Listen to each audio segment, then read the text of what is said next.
এই বিটটা দেখছো না, বিটটা এনেছে 2-3 দিন হয়ে গেল। তো আমি কিছুই করতে পারছি না। আমি বলেছি এই সময় কেন বিট নিয়ে এসছো, বিট দিয়ে কী খাবো। তারপরে ভাবলাম আলু দিয়ে, বিট দিয়ে, একটু লাউয়ের খোলা, একটু গাজর সব মিলিয়ে আমি একটু ভাজা বসিয়ে দিলাম।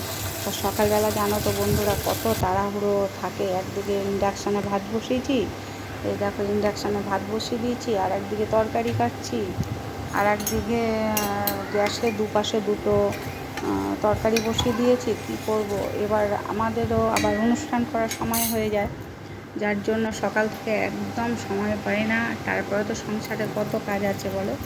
এবার ভাতের হাঁড়িতে আমি একটা বাটিতে জল দিয়ে, অর্ধেক জল দিয়ে ভাত বসিয়েছিলাম। যেই জলটা ফুটে গেছে ভেতরে, আমি আবার ওই বাটির যে জলটুকু ছিল বাদবাকি জলটা আমি ঢেলে দিলাম হাঁড়িতে।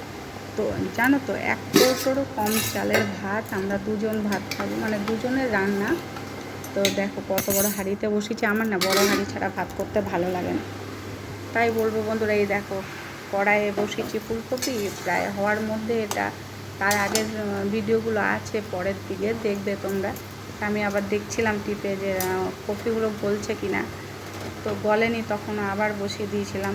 এরপরে আরও কষানো জল দেওয়াটা পরে দেখাচ্ছি বন্ধুরা তোমাদের। তো এই দেখো এই পাশে মটর আর মাসকলাইয়ের ডাল, লাউ দিয়ে, পেঁপে দিয়ে, গাঁটি কচু দিয়ে, গাজর দিয়ে, সব দিয়ে মটর আর মাসকলাইয়ের ডাল বসিয়ে দিয়েছি। মানে 3টে উনুন জ্বলছে, বুঝতে পারছো তো যে আমাদের রান্নার জন্য আমরা কত ব্যস্ত। তার মধ্যে এরও লাইভেও যেতে হয়। তারপরে দেখো বন্ধুরা, এই যে ডালটা ফোড়ন দেওয়ার পরে, ওইটা সেদ্ধ ডাল ছিল, এটা সেদ্ধ করে রেখেছিলাম। তো কড়াইটা ফাঁকা হওয়ার পরে আবার এটা ফোড়ন দিয়েছি ডালটা। তো এই ডাল খেতে আমার বর খুব ভালোবাসে, মটর মাসকলাইয়ের ডাল আর সবজি দিয়ে। তো তারপরে দেখো সেই ফুলকপিটা যখন কষানো হয়ে গেছে তখন জল দিয়েছি। তো আমার না এরকম রান্না করতে করতে ভিডিও করার তো আর সেরকম অভ্যেস নেই, তাই দেখো একদিকে ভিডিও বানাতে ধরেছি, জল দিতে গেছি মগে, আমি আর চোখেই দেখতে পাইনি, মশলা ঠাকাস করে কড়াইয়ে লেগে গেল।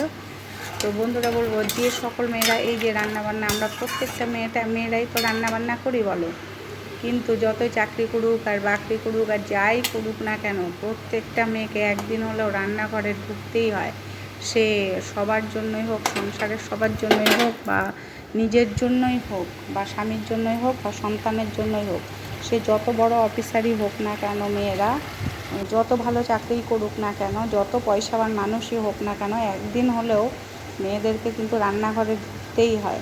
দেখো ফুলকপিতে আমি একটু ঘি দিয়ে দিলাম, গরম মশলা আগেই দিয়েছি। গরম মশলার ঘি যদি এই ফুলকপিতে না পড়ে, নিরামিষ ফুলকপির তরকারিতে, একদম কিন্তু ভালো লাগে না, টেস্ট লাগে না। আমি তো আজকে মানে ও খাবে কয়টুকু আমি জানি না। আমার বর এখন খুব নিয়ম কানুনের মধ্যে আছে, ওই ভাজা ফুলকপির ডাল কোনোটাই কতটুকু খাবে আমি জানি না। তারপরে যে সব সবজিগুলো কুচি করে কেটে নিয়েছিলাম, সেই সবজিগুলো একটু ভাজা বসিয়ে দিলাম।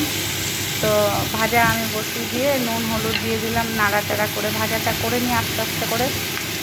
দেখো বন্ধুরা, তাই বলছি যে যে যতই যোগ্য হোক, যতই অফিসার হোক, যতই পয়সাবান মানুষ থাক, প্রত্যেকটা মেয়েকে, মেয়ে ছাড়াও এখন পুরুষদেরও অনেক রান্না করতে হয়। কেননা যারা বাইরে কাজ করে তারাও কিন্তু নিজেদের রান্না নিজেদের করতে হয়। সারাদিন পরিশ্রম করে এসে হয় তাদের রান্না করতে হয়, না হলে যাওয়ার আগে রান্না করে রেখে যেতে হয়, তাই না? যারা বাইরে কাজ করে, যেখানে বউ নেই, মা নেই, কেউ নেই ওখানে, তারা এক পরিযায়ী শ্রমিক যারা আছে, বা বাইরে যারা চাকরি করে। তারপরে দেখো রান্না শেষ করে আমি ঝটপট স্নান করে আসলাম, কেননা আমার অনুষ্ঠানে বসতে হবে। তারপরে রেডি হয়ে গেলাম, রেডি হয়ে এখন আমি অনুষ্ঠানে বসার জন্য একদম পুরোপুরি কমপ্লিট। তাই দেখো কেমন লাগছে বন্ধুরা। এইবার আমি অনুষ্ঠান করতে বসবো, তার লাস্ট লুক তোমাদের দেখায়। এই দেখো বিট আছে, তো বিটগুলো দেখো একটু কালচে কালচে লাগছে ভাজার মধ্যে। তারপরে এই যে সবজি দিয়ে ডাল, আমার পরে এই ডাল আর ওই কপি হয়তো তুলে নেবে।